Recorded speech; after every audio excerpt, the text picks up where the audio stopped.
Vikings sitting pretty at 5-1, 2 seed in the NFC. And as they enter the bye, I want to take this time to recognize the standouts in creating the 2022 Minnesota Vikings midseason awards. Subject to change, of course. Offensive Rookie of the Year. By default, it's Ed Ingram. He went unopposed in this race. He's had some highs and he's had some lows. Yesterday against the Dolphins, probably his worst game as a pro. It was so bad that at times I saw Garrett Bradbury left to take on 2 defenders by himself while Ed Ingram was in the middle of a brain fart, but I still have high hopes for him. When he's locked in, he's pretty good. Pass protection is one thing, but if you're struggling with that and awareness, that could become a problem. Either way, no competition for him. He's your Offensive Rookie of the Year. Defensive Rookie of the Year. Also by default, just because he's played the most amount of snaps defensively among all rookies, 32 to be exact, which is just 8%, Caleb Evans. The next rookie after that, Brian Asamoah, who's played just 8 snaps, accounting for 2%. Neither one of them has had much of a chance to make plays, although I'm hoping that Brian Asamoah can get even more PT than he does right now. Offensive Player of the Year. Now, initially I was leaning in one direction, but I'm going to save that for later. Your Offensive Player of the Year so far for your Minnesota Vikings is Christian Darrisaw. I think he's the best left tackle in the game. 0 sacks allowed. Absolute dominance that he puts up on film. Kirk Cousins is in good hands with 71 on the left side. His game against Chicago, in particular, Robert Quinn, you can watch the All 22 with NWA or Slipknot in the background, whichever you prefer, with your favorite drink in your hand. Defensive Player of the Year. Za'Darius Smith, beastin', went all the way off against the Miami Dolphins yesterday, on pace for 16 sacks this season, hand in the dirt, standing in space. He's been an absolute joy to watch. Dalvin Tomlinson, honorable mention here, not to be left out, but Za'Darius Smith has had the most impact defensively for the Vikings. Comeback Player of the Year. Garrett Bradbury, coming off a poor performance yesterday against the Dolphins. I don't think that should discredit the totality of improvement that he's made this year. What we saw yesterday used to be a regular occurrence in years past. Now it's more of a rarity. I don't think there's any question that he's unequivocally the Comeback Player of the Year for the Vikings without a close second. And that brings me to the next category. Coach of the Year. I wanted to go Kevin O'Connell here. That's the obvious choice, but I'm going to go with offensive line coach Chris Cooper. What he's done with this offensive line, raising their level of play from god-awful last year to not so bad, that's worth its weight in gold. Credit to Chris Cooper. And lastly, MVP. Is there any question here? It's Justin Jefferson.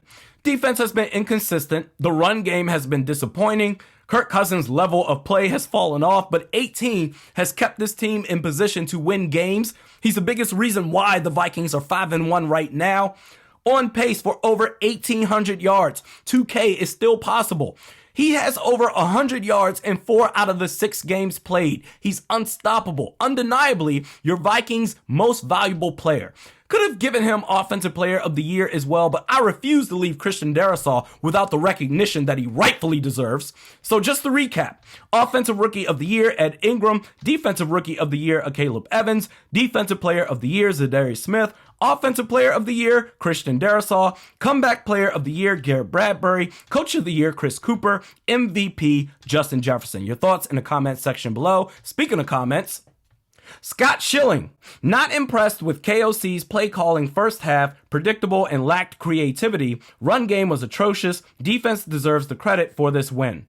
Yeah, I'm with you for the most part, Scott Schilling, in the sense that the offensive play calling was just weird. 10 drives resulting in 3 and outs just yesterday alone. That's unacceptable. And in the run game, take away the 53-yard touchdown by Dalvin Cook, the running game averages 2 yards per carry. You can't do that consistently and expect to win games against the better teams in the league. Miami, that was kind of a layup. Now, as far as the defense, yes, they deserve credit. They forced 3 turnovers. Za'Darius Smith, Patrick Jones II, Harrison Smith, Patrick Peterson, they all deserve shout-outs. But Skylar Thompson, he was looking pretty good before he got that hand injury.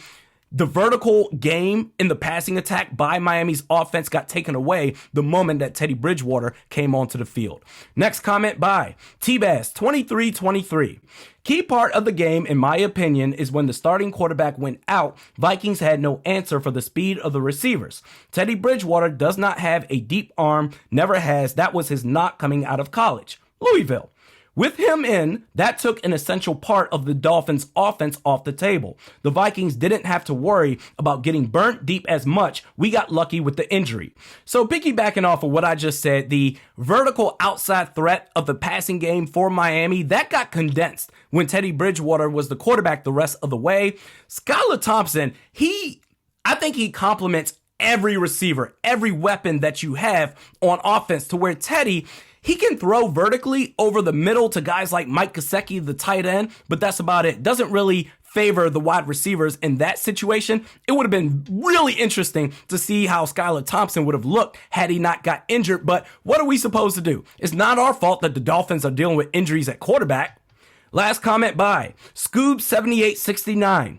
Underrated move right before the season was going with Ryan Wright. This guy should be our punter for the next decade. He won us the game flipping the field. Absolutely. In fact, I was all in favor for Jordan Berry keeping his job, but Ryan Wright has proven me wrong. I think it was the second offensive possession pinned at their own 7. Jordan Berry, he punts it. Tyreek Hill gets tackled at their own 18. Any other punter in the league, for the most part, in that situation, the Dolphins, they get favorable field position. Instead, I'm at the point now, I don't know if Ryan Wright's going to get first team All-Pro, but I'm at the point with him that I feel comfortable knowing that no matter how bad the Vikings offense is struggling, when Ryan Wright gets out there on the field, the opposing offense, you're still going to have to march your way to earn every yard that you get. No easy field position here. We're back at it tomorrow. We'll see you then.